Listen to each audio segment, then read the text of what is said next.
क्या अब नहीं मिलेगा पेट्रोल और डीजल?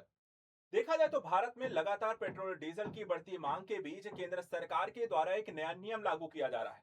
इस नियम के तहत पेट्रोल और डीजल की खरीद, चाहे वो यहाँ पर आपको बल्किंग में हो या फिर रिटेल पंपों से, एक प्रतिबंधों के एक नई यहाँ पर नियम जारी किए गए।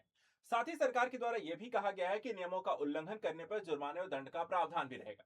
तो आखिर क्या देश में पेट्रोल डीजल की कमी हो गई? इसको लेकर के देश सरकार की तरफ से क्या बयान दिए गए हैं, साथ ही इस नियम के तहत क्या क्या प्रावधान है और डीजल और पेट्रोल की खरीद को लेकर के आखिर क्या नियम तय किए गए हैं, चलिए इस वीडियो के माध्यम से आप सभी को नए नियमों के बारे में आसानी भाषा में समझाते हैं। तो वीडियो को पूरा जरूर देखिए ताकि समझ में आए आखिर ये नियम कहता क्या है। सबसे पहले देखिए जाए, यहाँ पे सरकार ने पेट्रोल डीजल को लेकर के जो नया आदेश जारी किया गया, उस आदेश के पीछे पेट्रोलियम मंत्रालय के द्वारा एक ऑर्डर यह है कि motor spirit and high speed diesel temporary regulation of supply through retail outlets order 2026 से जारी किया गया है।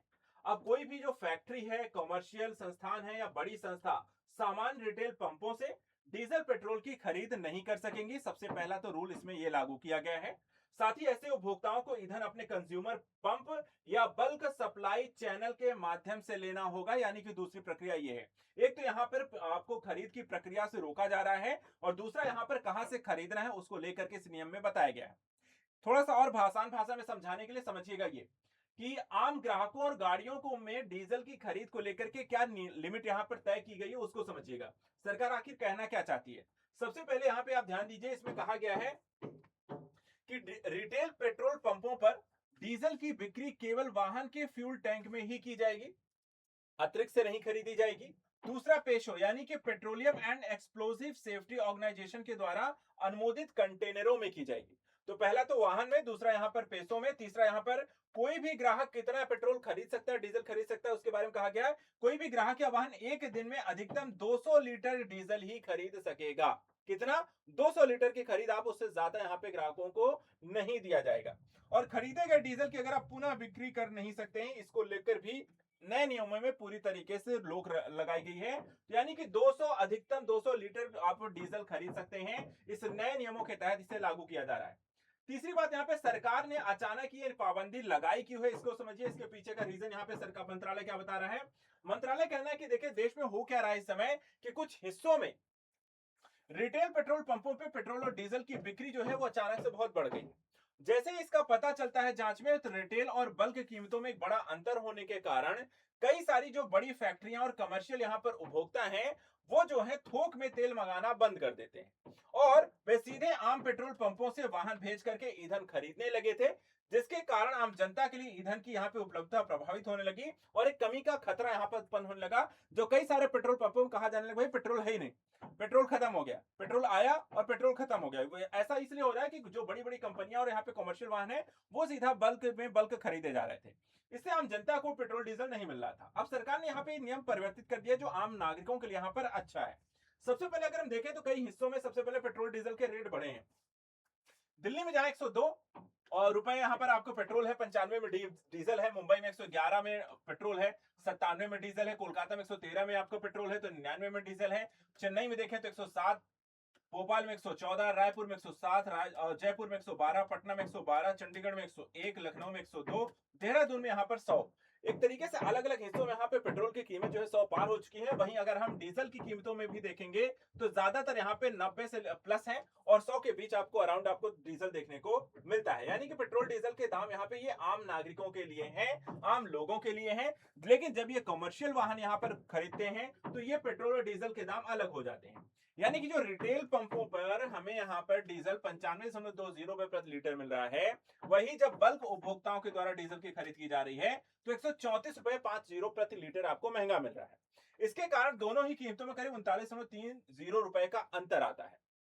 और इसी बड़े मूल्य अंतर के कारण जो बड़े खरीदार हैं, रिटेल पेट्रोल पंप हैं, वो यहाँ पर आपको सीधे रिटेल पंपों से यहाँ पर खरीद रहे हैं, ना कि बल्क में मंगा रहे हैं, जिससे आम ग्राहकों को यहाँ पे समस्या हो रही है। अब ऐसी स्थिति में सरकार ने यहाँ पे जो नया नियम लाया है, जो थोक और फुटकर कीमतों में इतना बड़े अंतर को लेकर के आखिर ये नियम क्या है, इतना अंतर क्यों है डीजल की कीमतों में, तो इसके पीछे ध्यान रखिएगा।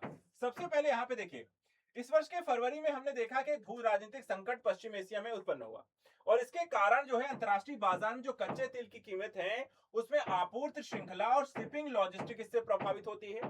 यानी कि तय समय पे आपको पेट्रोल डीजल मिल नहीं रहा है, जिसके कारण क्या हुआ, सरकारी तेल कंपनियों ने आम जनता को महंगाई से बचाने के लिए रिटेल पेट्रोल पंपों पे कीमतों को ज्यादा नहीं बढ़ाया। अगर यहाँ पर जो आम जनता जो पेट्रोल डीजल खरीद रही है, वो यहाँ पर जो रेट है वो आपको अंतर्राष्ट्रीय कीमतों के अनुरूप नहीं है।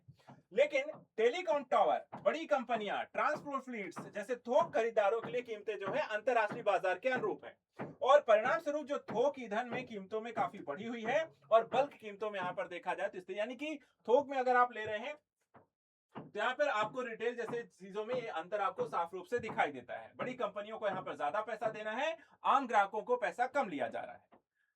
तो क्वेश्चन यहाँ पर यह भी आता है कि बल्क कंज्यूमर या थोक खरीदारों की श्रेणी में कौन कौन आता है। तो ये समझिए, इसमें सबसे पहले आते हैं ट्रांसपोर्ट फ्लीट ऑपरेटर, यानी कि बड़ी बस कंपनियां, ट्रक परिवहन कंपनियां, लॉजिस्टिक एवं मालवाहक कंपनियां आती हैं। दूसरा टेलीकॉम इंफ्रास्ट्रक्चर कंपनियां आती हैं, जैसे कि मोबाइल टावर संचालित करने वाली कंपनियां, नेटवर्क बैकअप पावर सिस्टम चलाने वाले ऑपरेटर आते हैं। तीसरा इसमें आता है बड़ी औद्योगिक इकाइयां जो मैन्युफैक्चरिंग इंडस्ट्री है, प्रोसेसिंग प्लांट है और औद्योगिक उत्पादन इकाइयां हैं। इसके अलावा देखा जाए तो इसमें आपको कंस्ट्रक्शन साइट आती हैं जो बड़ी निर्माण कंपनियां हैं, इंफ्रास्ट्रक्चर प्रोजेक्ट और संचालित करने वाली। और साथ ही साथ इसमें आता है पावर जनरेटर और कैप्टिव जनरेटर उपयोगकर्ता, जो बिजली उपलब्धता इकाइयां, भारी क्षमता वाले डीजल चलाने वाले संस्थान और बड़े वाणिज्यिक संस्थान, ये सभी जो होते हैं इन्हें यहाँ पे बल्क कंज्यूमर कहा जाता है। और इनके लिए जो डीजल की कीमत रहेगी वो आपको 134 रुपए है। ठीक है, अब नया नियम जो कब लागू हो रहा है, तो यहाँ पे देखिए सरकार के द्वारा कहा गया कि नियम 11 जून से लागू कर रहे हैं, और प्रारंभिक रूप से इसे 90 दिन के लिए निर्धारित किया गया है, और आवश्यकता पड़ने पर सरकार इसकी अवधि बढ़ा सकती है।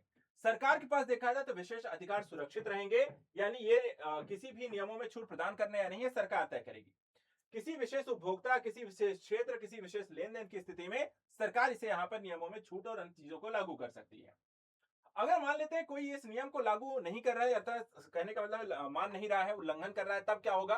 तो सरकार ने यह भी कहा है कि नियमों का उल्लंघन जो करते हैं, आवश्यक वस्तु अधिनियम के तहत सख्त कानूनी कार्रवाई की जाएगी। राज्य सरकार और केंद्र शासित प्रदेशों को प्रशासन को विशेष रूप से इसके लिए निर्देश जारी किए गए हैं, और जमाखोरी करने, ईंधन का स्टॉक रखने पर, कालाबाजारी करने पर, उच्च दाम में ईंधन को बेचने के लिए, अवैध खरीद यानी कि नियमों के खिलाफ आप ज्यादा खरीद रहे हैं, ईंधन का डायवर्जन कर रहे हैं यानी गलत है आपको रूट यहाँ पर कर रहे हैं, अगर ऐसी कोई भी गतिविधि आप करते हुए पाए जाते हैं तो उसमें यहाँ पर आपको सख्त कानूनी कार्रवाई की जाएगी।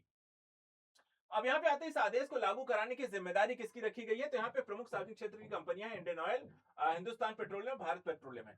इनकी जिम्मेदारी है कि नियमों को सख्ती से पालन कराया जाए, ग्राहकों की सही पहचान सुनिश्चित की जाए, ईंधन की आपूर्ति सिर्फ यहाँ पर निर्धारित आपको सीमा के प्रति हो, और सरकारी आदेशों और निर्देशों का पूरी तरीके से पालन किया जाए। इसके अलावा देखा जाए तो यहाँ पर पब्लिक सेक्टर के ऑयल मार्केटिंग कंपनियां पूरी तरीके से देखेंगी, उनके रिटेल पंपों में किसी भी कॉमर्शियल और औद्योगिक उपभोक्ताओं को थोक में यहाँ पर ईंधन न दिया जाए, और निर्धारित सीमा और नियमों का पालन कराया जाए। इसके अतिरिक्त यहाँ पर उद्देश्य यह है कि आम जनता के लिए ईंधन की जो कीमत है उसको सही उपलब्धता सुनिश्चित की जाए, जमाखोरी कालाबाजी न हो पाए, और सरकार के आदेश का प्रभावी क्रियान्वयन। सवाल यह भी उठता है कि क्या भारत में तेल की कीमतें कम हो, या तेल यहाँ पर खत्म हो रहा है, या सप्लाई सुनिश्चित नहीं हो पा रही है। तो इसको लेकर के सरकार ने आश्वासन दिया है कि देश में देखा जाए तो ईंधन की उपलब्धता को लेकर के, चाहे वो पेट्रोल हो, डीजल हो, एलपीजी है, इसकी उपलब्धता को लेकर के कोई चिंता नहीं है। हम जमाखोरी कालाबाजारी जैसी स्थितियों को लेकर के, रोक लगाने को लेकर के इस तरह के नियम बना रहे हैं। हमारी प्राथमिकता है नागरिकों को और किसानों को और उद्योगों को बिना किसी बाधा के ईंधन की आपूर्ति को सुनिश्चित करना। यानी ऑयल इंडस्ट्री राज्य सरकार और स्थानीय प्रशासन के साथ मिलकर के इसके लिए काम कर रही है। उद्देश्य है नागरिक, किसानों, उद्योगों की ईंधन की आपूर्ति। राज्य और तेल कंपनियां मिलकर के सुनिश्चित कर रही हैं कि देश में ईंधन की आपूर्ति सुनिश्चित रहे, और सरकार ने जनता से अपील की है कि पैनिक बाइंग यहां पर ना करें। यानी कि ये 3 चीज ध्यान रखनी है कि यहाँ पे जो नियम बनाया गया है इसके तहत पूर्ण प्रतिबंध की बात नहीं की गई है, बल्कि यहाँ पे जो प्रतिबंध लगाए गए हैं वो बल्क यहाँ पर खरीदने को, और साथ ही साथ जो बड़ी कंपनियां जो बल्क यहाँ पर बायर्स हैं उनको यहाँ पर रिटेल पंपों से खरीद को लेकर के रोक लगाई गई है। अभी फिलहाल यहाँ पे 200, एक आम ग्राहक के लिए देखा है तो 200 लीटर से ज्यादा आप डीजल नहीं खरीद सकते। उससे ज्यादा अगर आपको खरीदना है तो आपको अगले दिन का इंतजार करना पड़ेगा। तो आखिर क्या कहते हैं नियम से, क्या आप कितने संतुष्ट हैं, और पेट्रोल डीजल को लेकर के सरकार के द्वारा बनाए गए नियम कितने प्रभावी हो सकते हैं, हमें कमेंट करके जरूर बताएं। साथ ही यहाँ पर लेटेस्ट अपडेट के लिए चैनल को सब्सक्राइब करके रखें। Thank you so much and good luck.